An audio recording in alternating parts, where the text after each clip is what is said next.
What's going on, guys? I'm just trying to make a quick video about my strategy because a lot of people is asking me like, how am I catching these moves with supply and demand? Because supply and demand don't really work for some people, but supply and demand is literally what moves the market, man. If you're not trading supply and demand, I don't know what you're trading. But I'm gonna just go over my strategy real quick.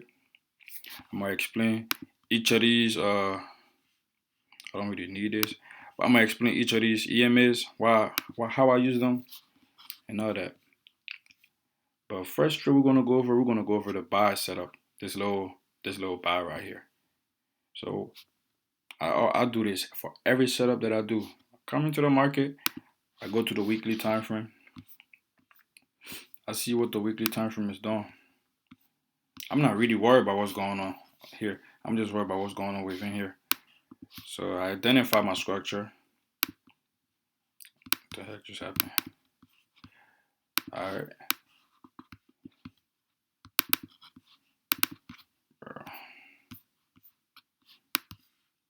All right, I come into the weekly. I identify my structure.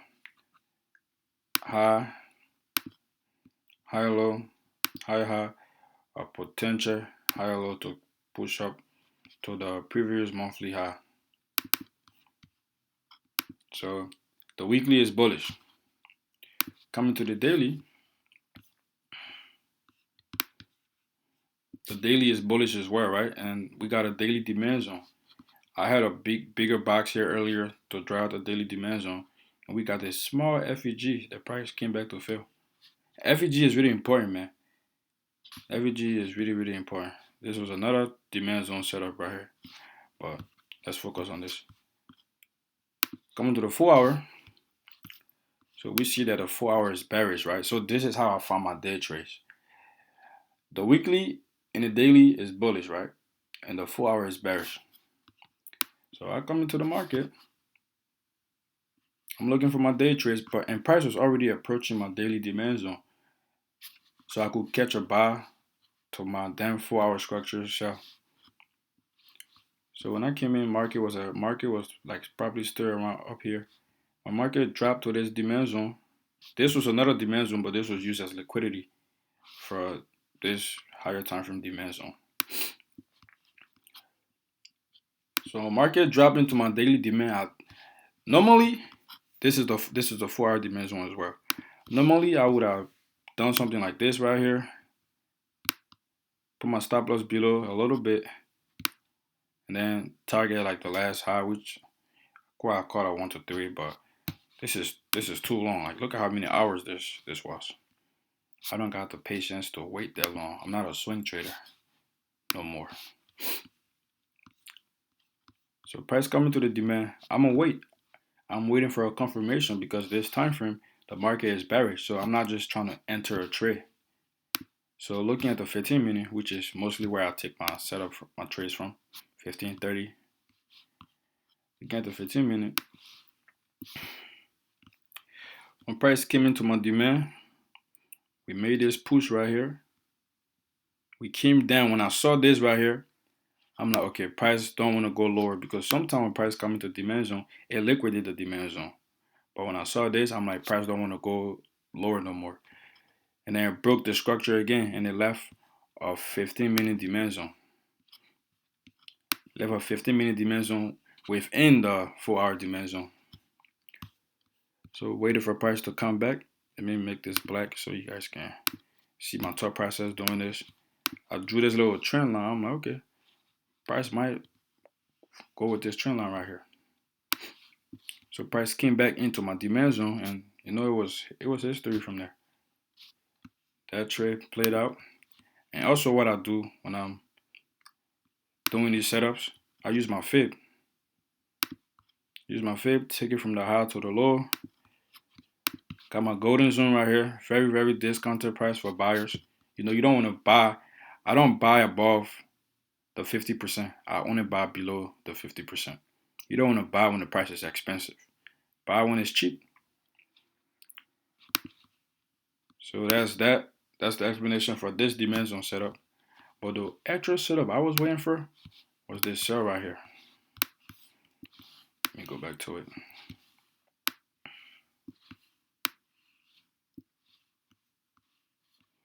So this sell, since the 4 hour and the time frame below that was all bearish, only the daily and the weekly is bullish, right? So the 4 hour is bearish, 1 hour is bearish, and I saw this. Let me see, what time frame was this supply? I saw this supply zone here. This supply zone broke all these structure. As you can see, we had like a nice ass structure down here, nice support. That's why I always tell people. You will hear a lot of traders telling beginner traders when price tap into the support 3 or more times it's valid. Trust me, bro, it's not valid. It's about to get broken into. This is a real quick example. If you take a hammer and bang at a wall, the wall is not getting stronger. It's getting weaker. It's likely to break than hold, right? So it's basically what this is right here. A lot of support and resistance trader will do this. They will draw this support right here. One top, two top, three top. So according to a lot of YouTube video, that's valid. You can enter the trade now. So when price came back here, a lot of traders will have their entry waiting right there and stop loss right there at those wicks. And they will be targeting these highs right here that take profit. And this is what will happen. That's why a lot of beginner traders fail and quit within like a month or a year. Don't listen to all that YouTube nonsense, bro. You gotta study the chart for yourself. So price came, liquidate everybody's stop loss, all the support and resistance, trader stop loss right there. What I mean, supply and demand, trader, I'm just chilling, I'm just waiting. So I think this was a 30-minute supply zone. Like, look at that selling pressure, bro. Insane. So this supply zone took out all these lows, and it came into my demand. That's how I found a buy, because this is a daily demand and a 4 hour demand.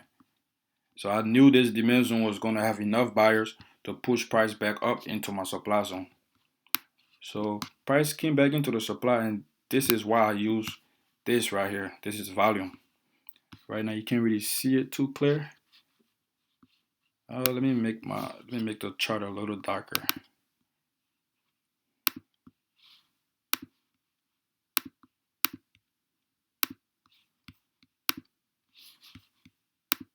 All right, a lot better. All right, so this is why I use that volume for let me see. Thing on was it the 2 hour?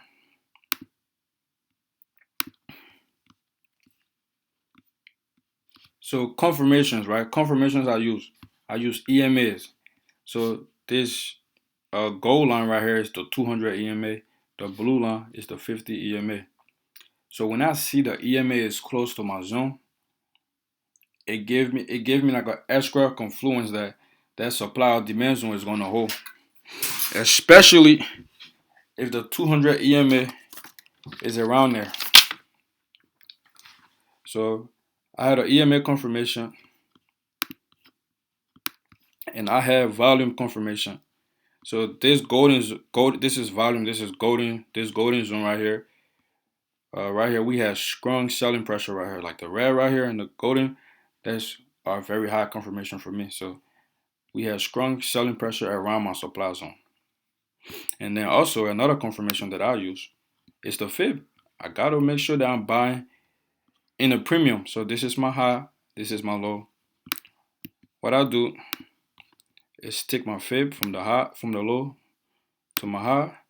So another confirmation that we're also in a very strong selling zone.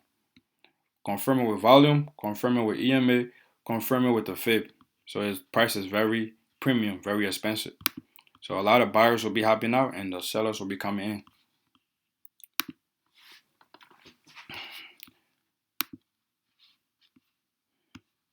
So I had a lot of confirmation, and I think, did I have a divergence confirmation?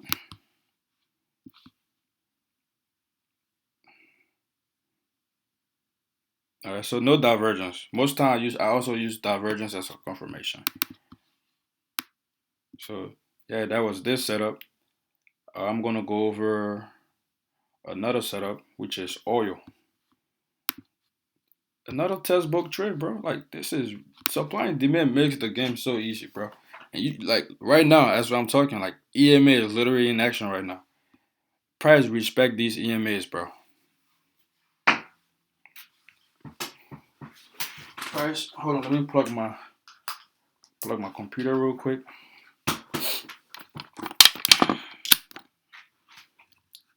All right, but price respect these EMAs, bro. So let's go over the oil setup real quick. I don't want to make this video too long again. So when I came into the market, I'm gonna have a before screenshot as well for oil. When I came into the market, price had made this huge move to the downside. First, let me go on the weekly to my weekly analysis. So oil on the weekly, you could say we were bullish, right? Because this was the last swing high, and price came, we broke above it. So you could say we're retesting a double bottom to push up, but I'm not waiting for all this though. No, now I can potentially like be looking to buy on a lower time frame. But weekly is bullish. Daily is bullish as well. Like consider data broke out, came back, and look at this EMA. This EMA is holding out. This is a 50 EMA, 50 daily EMA, and it's holding price right now. But on the 4 hour, so we see the daily and the weekly is bullish just as UJ, but the 4 hour is bearish. Very strong bearish market. This is another beautiful trade cut right here too. 4 hour demand zone. Come on the 4 hour, I see price doing this. First thing I do, I look for my range. I identify my swing high and my swing low. That's the first thing you must do. So this is my swing high right here, and this is my swing low right here. Though I don't trade support and resistance, but I still do use it sometimes in my analysis. So once I do this, I'm only looking for what's going on in this box. Where could price potentially reverse from in this box? So I will draw this right here just to like identify previous support and resistance levels. So we got support. If I drag it back, it should be, yeah. So this is how I used to trade before, support and resistance. But once I identify my swing high and my swing low, now what I do, I take my FIB. I just want to see where's the discount, where's the premium. I take my FIB. I do this right here.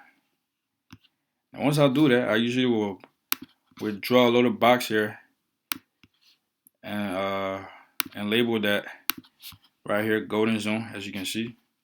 I'll usually label that just to know where I want to buy from. And now I usually will draw a line right here and label this as 50%. So I know that I'm not looking for any sales below this 50%. I'm only looking to sell above the 50. So I quite even took a little counter trend trade back to the premium. So once I identify my discount, identify my premium, then I go on a lower time frame looking to see where a supply zone is at around where I'm looking to sell from. Because I'm a supply and demand trader. So we had a 2 hour supply zone. I was happy for that, break of structure. But I want to look for like a lower time frame zone. We had a 1 hour supply zone. That's where I took my trade from. And remember, volume. Look at this volume pressure, bro. Look at this pressure. And you probably wondering what is this red line in the middle is POC. I have another template. Hold on. This is computer. Let me go to my iPod template. All right, we have oil.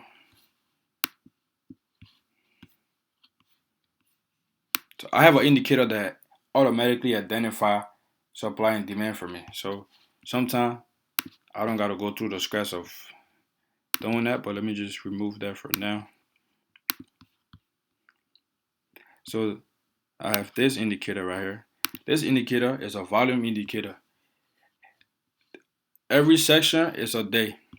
So the previous day, POC was right here, which is the highest traded volume for that day.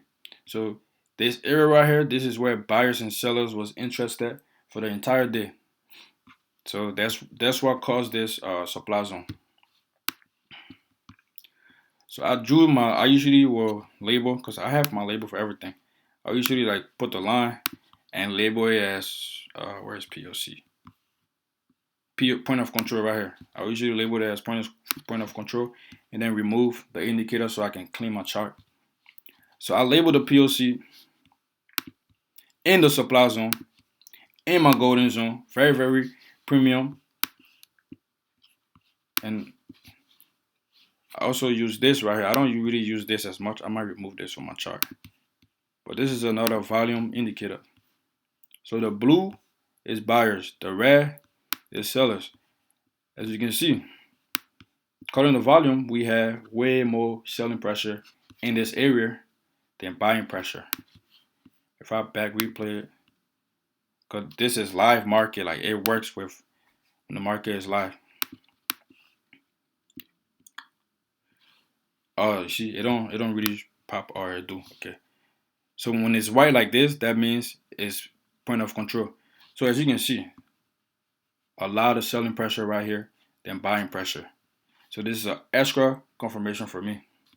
I use this on my iPad and then I use the other one on my computer. So I got this confirmation from this area. I'm looking at my computer. On my computer is also a high volume area.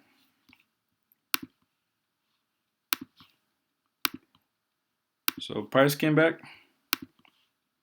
It was history, man. This is literally my strategy. Price came back and it was history. Perfect entry, zero drawdown. I'm gonna go over this last setup, man. I know you guys are tired. I'm chatting too much. This is the last setup I'm gonna go over. There is multiple other trades I can go. I can like this right here. But let's go over gold because the gold was just beautiful, bro. Let's go over gold. So for gold, when I came into the market on gold, I'm actually put a before screenshot of this trade right here. Let's switch this back to white.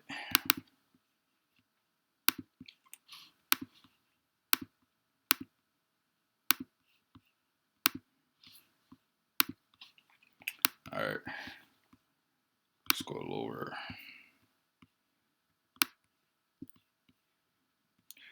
So I came into the market. We had a. I wonder if I should use the back replay.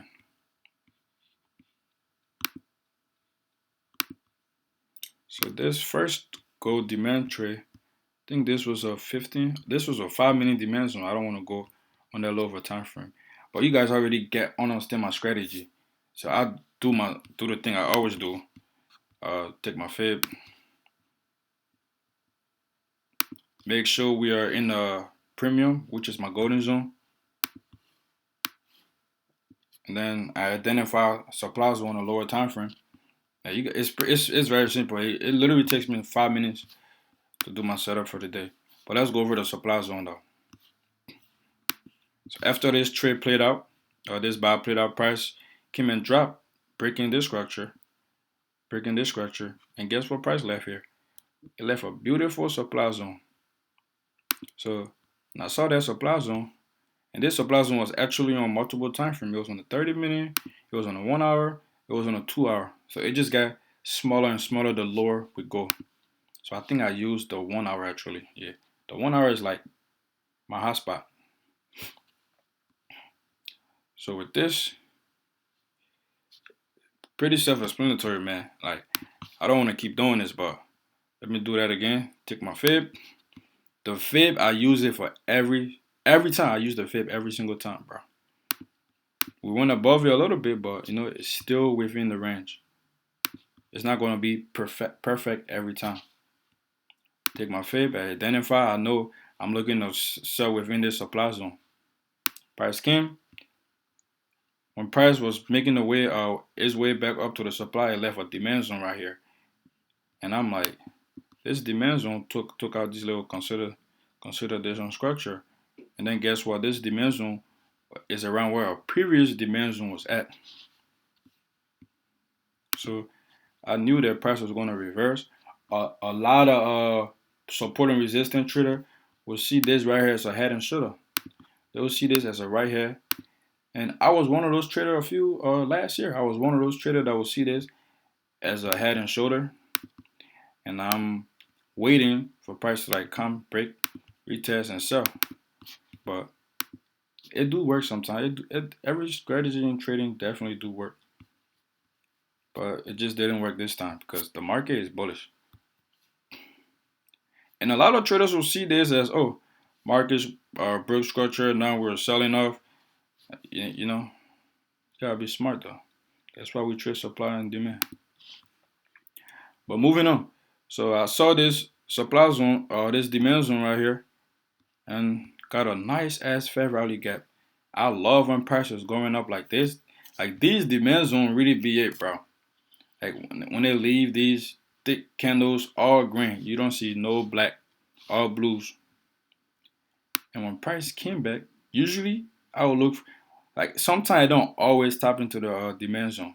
It just come into the fair value gap and then miss your entry by a pip. This has happened to me so many times where I'm waiting for a setup, been waiting all day. Price finally comes approaching my demand zone and I get missed out by like a freaking pip. So I usually mark down the FEG because price will literally fill the FEG 100% or sometimes 50%. That's why I usually will miss a setup. But it came top in perfectly and just flew up. And I was targeting the high. This high right here. Which I'm not sure before of this buy trade. But I was targeting this high and it played out again, bro. Perfectly. And for this trade, I use this structure right here to as my fib. From the high. Like, bro, look at this. Every single time. You gotta use the fib, bro. You gotta use the fib. This entire area is literally, the dimension was within my fib golden zone. This is where the big banks, the big trader would take the trade from. You gotta trade with structure, bro. So yeah, right now I'm waiting for this. This is another dimension. And this dimension is the dimension that took out this structure, that structure. So it's gonna be another, I'm gonna look to see how this played out. But that's the strategy, guys. Supply and demand, market structure. Where a few EMAs to assist me. That's the video for today. And I'm gonna see you guys in the next one.